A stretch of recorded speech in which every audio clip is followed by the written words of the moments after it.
What's up everyone, Aiden here from Esports, and today let's take a look at the viewership numbers for two recent matches featuring TSM, easily one of the most popular teams in the LCS. Here's the first, TSM vs Team Liquid, another hugely popular LCS team. How many people watched this premier matchup? It had a peak live viewer count of 106,000 people on Twitch. And here's the second, TSM vs Immortals.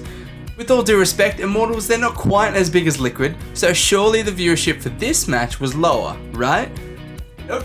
214,000 people tuned into Twitch to watch this game. So what's the difference? Why did a blockbuster match get less than half the viewership of just a more typical LCS match? Well, it's all coming down to one simple thing, scheduling. Or to be more precise, Monday Night League. It's a flop, and here's why. For most sports fans in the United States, the first day of the week is reserved for a broadcast of the country's favorite sport, Monday Night Football. Since its debut in 1970, this show has been a staple for not only fans of football, but American culture as a whole. So it makes sense why Riot would want to replicate this with League of Legends. With millions of players and even more so watching its professional scene online, people expected the extra day to become more relatively successful in North America. And yet, Monday Night League isn't working quite like its football counterpart. There's one obvious key distinction right away, viewer demographics. The NFL's audience has largely been in North America and especially the United States. An evening primetime broadcast makes complete sense. That's when the audience is home and awake. Now League, on the other hand, is a global esport that is watched all around the world. As a major region, a huge portion of the LCS viewership on Twitch came from places like Europe and Asia.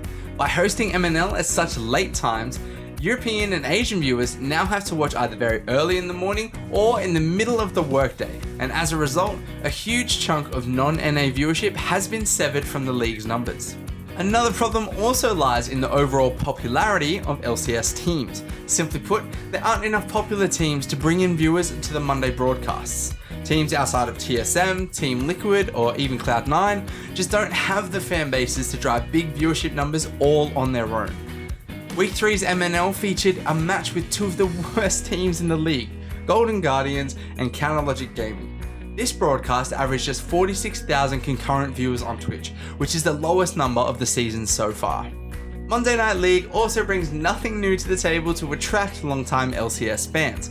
The stage looks the same, the presentation is almost identical to the weekend, and the production doesn't lean quite into the spectacle that League Commissioner Chris Greeley said they'd bring before the start of the season. Now contrast that with Monday Night Football, which has its own theme song and is presented as a destination event. But still, even if Riot started to promote Monday Night League and provided a bit more pizzazz to the broadcast, it still won't help the serious scheduling issues. It does feel like League of Legends needs some help when it comes to popularity in North America, especially with how low its player base has been. But for something promised to be a huge, game-changing move for LoL Esports, MNL just feels incredibly insignificant.